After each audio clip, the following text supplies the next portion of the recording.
Hey everybody, it's Robert coming to you with another adventure into history. Today I am at the old Bethel Cemetery here in Harris County, Georgia. Actually, this would be a graveyard because it used to be attached to the old Bethel church. This graveyard has a lot of early settlers in it, and the Bethel church was at its height during the Plantation era. So we have a lot of the big plantation owner families buried out here. This cemetery is terribly overgrown, but it is actually better today than it was the first time I saw it. Someone came out and cleaned it up about a year or so ago, and it's starting to grow back up. This is going to be kind of a scouting mission or a first look. I've been wanting to come to this cemetery for a while and bring Dan out here, who knows a lot of the history about this place. But today I just stopped by to take a first look, so let's dive into it. So this is going to be the Sparks family plot right here. Look at that, beautiful. I don't know what kind of metal that is.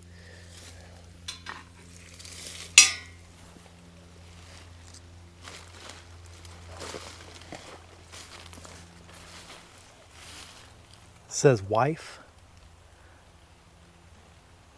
A good shot of this whole stone. But it says wife right there. And this is Mary A. Sparks, born July 12, 1811, and died December 31st, 1887. And Wilkerson Sparks, born August 18, 1808, and died July 28, 1897.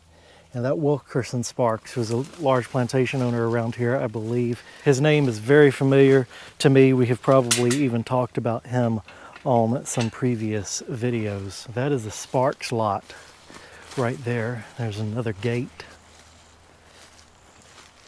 to go into it right there, and obviously there are a bunch of graves in there, but we're just doing a scouting mission today. Just going to kind of get an overview of this cemetery.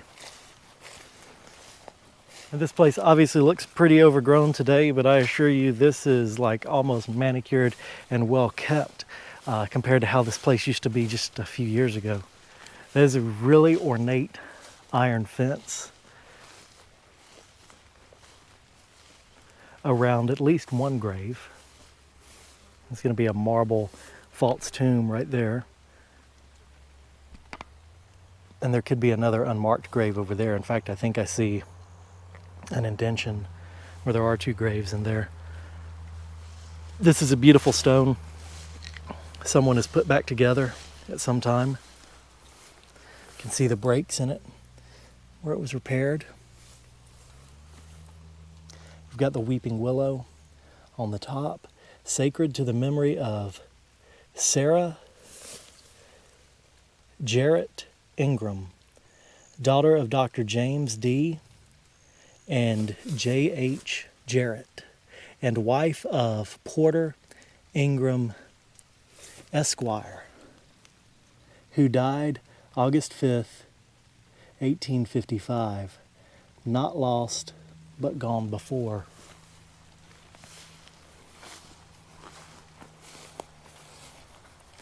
Then look at it on this side. That great engraving there with the, looks like a wreath, two hands shaking.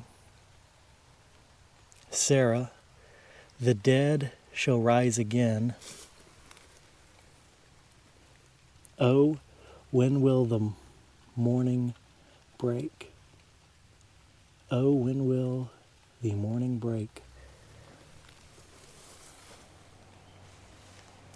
So there's a rock wall here. It's going to have burials inside of it. Obviously very grown up inside of that rock wall. Inside of there is essentially what this entire cemetery looked like the first time I saw it. It was almost impenetrable.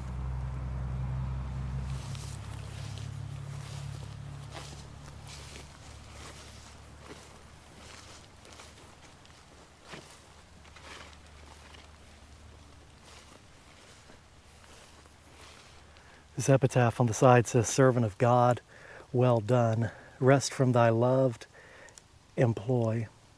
The battle fought, the victory won. Enter thy master's joy." Let's see, this is William Copeland. Let's see if we can't get some of these out of the way here. It says our father, William Copeland, born November 25th, 1810, departed this life April 1st, 1887. And you see they have marble tablets on top of their burials. Just kind of hard to see. This looks like the remains of a fence that used to be around this little plot. This is Mrs. Ann Copeland, wife of William Copeland, born January 28th, 1814, died August 23rd, 1893.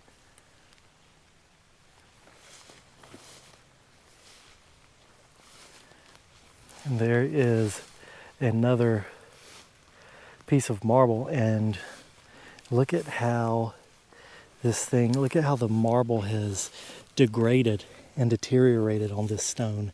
This is kind of the thing that I've talked about before, where this visual preservation of these cemeteries is so important, because this stone will continue just breaking away and turning into this just pieces of rock until there won't be anything left to read.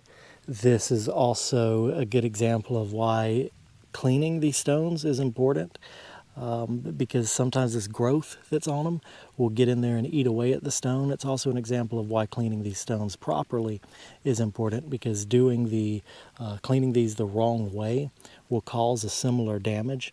I don't think that's the case with this one. It's hard to say what did that. It could have been just water pooling there, and erosion from the water over the years ate away at the stone. But historic marble is extremely fragile. People don't understand that.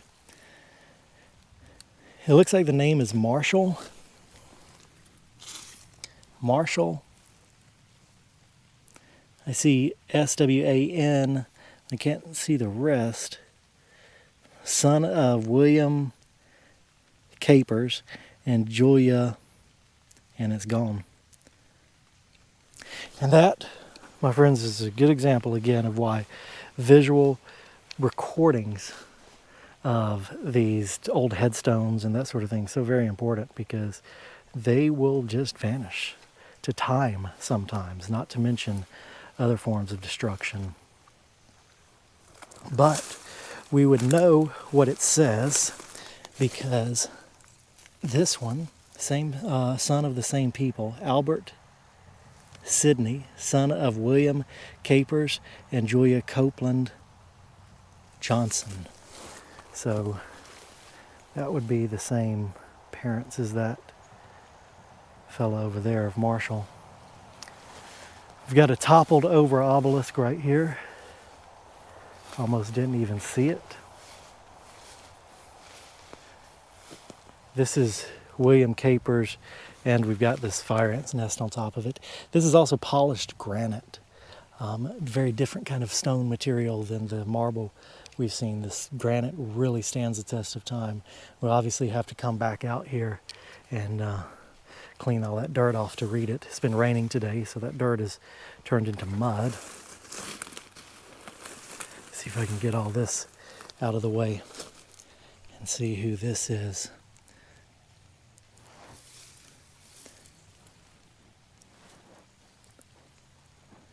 Julia F. Johnston, wife of W.C. Johnston, born January 25th, 1844, died February 10th, 1877, in her obelisk down on the ground there. We have a piece of the fence that used to be around this plot. Who knows where the rest of it is? But there is just a piece of it. We've got a fieldstone tomb right there. Actually, it looks like a very small wall around a single burial.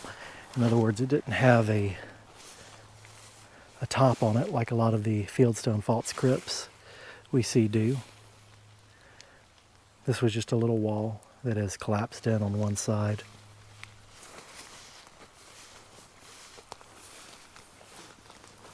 This is Mary J., wife of J.F.E. McKay and daughter of William and Ann Copeland, born June 21st, 1848, and departed this life August 21st, 1870, aged 22 years and 2 months, whose angelic spirit is in the eternal bliss. You see all the carving on this stone, all the intricately carved flowers that adorn the top. Nothing on the back, but over here we have a piece of marble. This is an old marble urn right here. That's the top of it right there. And there it is. It's broken into 3 pieces. The base is right there, and there's another piece of it. I don't know where that would have come from unless it was simply sitting on this grave, because usually that we would think that that would be sitting on top of something, you know, something like those 2 graves right there. So the cemetery keeps going. And I have no doubts that there are graves all throughout here that we can't see. There's a fieldstone right there. There's a grave, fieldstone graves. Yeah, a bunch of fieldstone graves throughout here. So a lot of graves are marked only with fieldstone throughout here. Let's go back here. I think that this is going to be kind of the newest section towards the back here. At least it looks like that from the style of stones that I'm seeing already. These are, of course, VA-issued Confederate markers. Well, I thought it was, but it's... this is Rachel Emmeline Grant, born October 3rd, 1824, died July 23rd, 1879. So this is a Confederate style stone, but not for a Confederate veteran. It's interesting. Maybe, I don't know, did the VA used to issue Confederate stones for spouses? If they did, I didn't know that and don't see it often. AMZI, A-M-Z-I, Washington Grant, Company E, 2nd Georgia State Troops, CSA, born June 22nd, 1828, died March 30th, 1896. Again, that's the style of a VA-issued Confederate stone, but has a lot of detail in it. A lot of times they don't have like a birth and death date and all that information. And these, again, looks like some newer burials here. Yeah, this is 1955.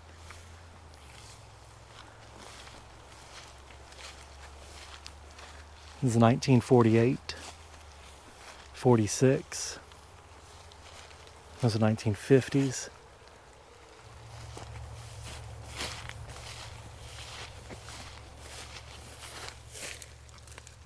John W. Reynolds, Company C, 3rd Georgia Cavalry, CSA.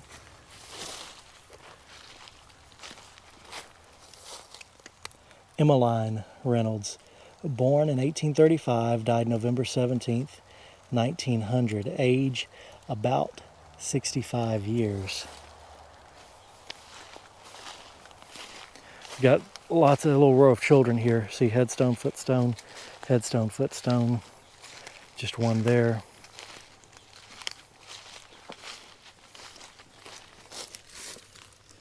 Thomas A. Mann, Company A, 60th Georgia Infantry, CSA. Again, VA issued Confederate monument. We've got graves here that are marked with cinder blocks. And only one has a name. These all look like children's graves here. Infant son of Mr. and Mrs. T.N. Watson, our loved one. So look at this. They marked that one, infant son. There's 1, 2, 3, 4 children buried right here. Only one marked with any kind of name on it.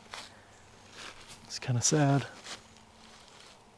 So this is a very interesting cemetery. There is a lot of history out here in this cemetery, and I definitely want to get back out here one day when Dan is available so he can tell you more history about this place. We've talked about coming here for a while, and there's a lot of very interesting history. The Sparks and Copeland families were very prominent plantation owners and very prominent families in this part of Harris County. They were very early settlers to this area. And we've actually mentioned these families before in other videos, but this is the first time we've actually come to see where they are and to visit them. There are a bunch of graves out here. I know I've missed some, but this was just a first look. But don't go anywhere yet. I do want to show you another part of this cemetery.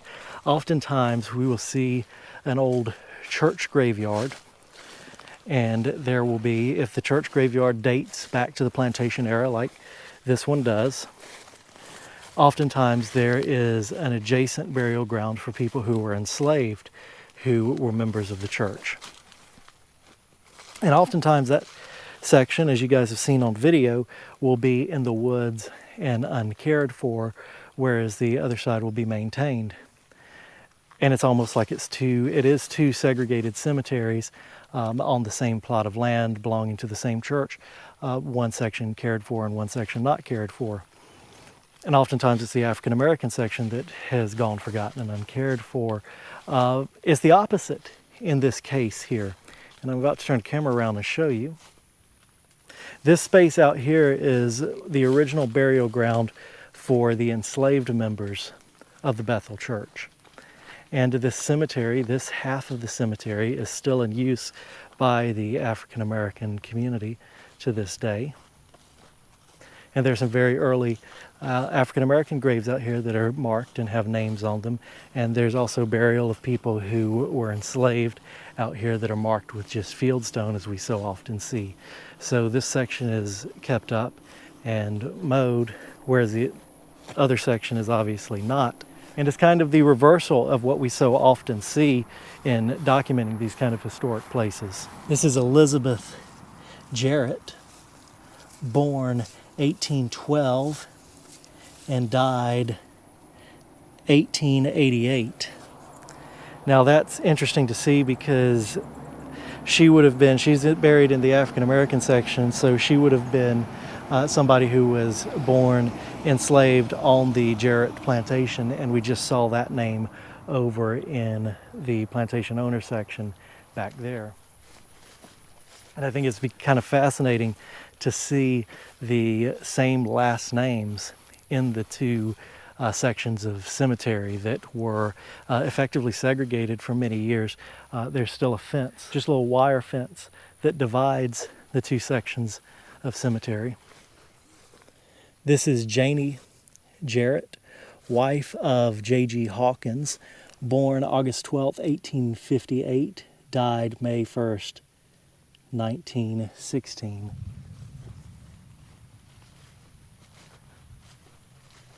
I'm kind of looking for the older graves in this section. Like I said, this cemetery is still in use today, so we have some modern stuff mixed in. And here's Copeland. A.C. Copeland, December 25th, 1874, died April 27th, 1920. There are no partings in heaven, so A.C. Copeland was descended from people who were enslaved on the Copeland plantation. There's Roosevelt Copeland over here, is born in 1901, died in 1955. And maybe a lot of people don't understand, I explained this on a previous video on my other channel where I was doing some preservation work in a historic African American cemetery. And people did not know this, and I was surprised people didn't know this, but when the people who were enslaved did not have last names. They had first names, but they did not have last names. So after emancipation came, oftentimes they would take the last names of their former masters or the plantations that they were enslaved on. And so that's why we have the formerly enslaved people with the same last name as the plantation owners and the enslavers on the other side. And I just wanted to point this out. We have a bunch of unmarked graves right here, but we can see them because the indentions have collected all the leaves and stand out very well. And there's a bunch of people with the last name Copeland over there.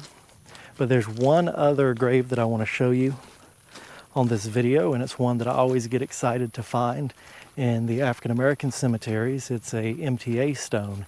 And if you've missed my previous videos on that, MTA is Mosaic Templars of America.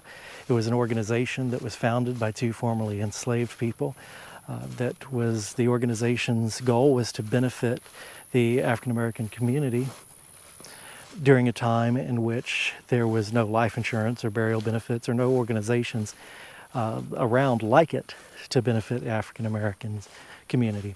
Part of the benefits of joining this organization was effectively life insurance, and they would provide a headstone for the person, like this one right here. This is an MTA headstone for Flint Blunt. That's F-L-E-N-T B-L-U-N-T, born 1869, died February 10th, 1922. This came from Carter's Chamber, 3514 Hamilton, Georgia. And if you can see it at all, there's the MTA logo at the top. So I hope you all enjoyed this video. Don't forget to like, share, and subscribe, and we will see you next time on another adventure into history. This is kind of a preview of this. We'll be back with a lot more history of this place soon in the future.